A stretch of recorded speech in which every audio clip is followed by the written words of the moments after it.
ஸ்ரீவில்லிபுத்தூரிலிருந்து ஆண்டாள் அம்மையார் நம்மை ஆசீர்வதிப்பதற்காக இன்றைய தினம் டெய்லி தெய்வீகம் இல்லத்திற்கு விஜயம் செய்திருக்கின்றார்.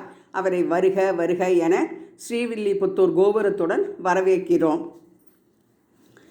வங்க கடல் கடைந்த மாதவனை கேசவனை, வங்க கடல் கடைந்த மாதவனை கேசவனை, திங்கள் திருமுகத்தே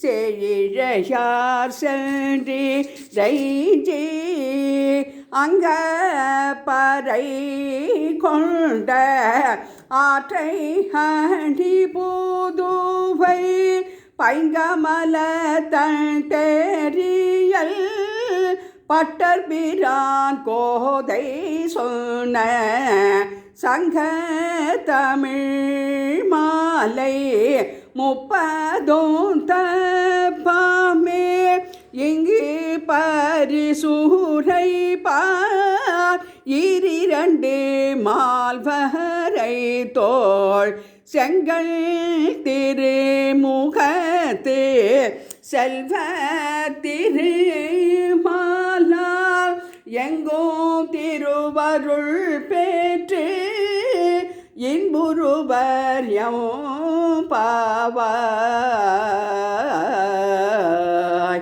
ஸ்ரீ ஆண்டாள் திருவடிகளே சரணம். ஆண்டாள் சகித ரங்கமன்னார் சுவாமினே நமோ நமக.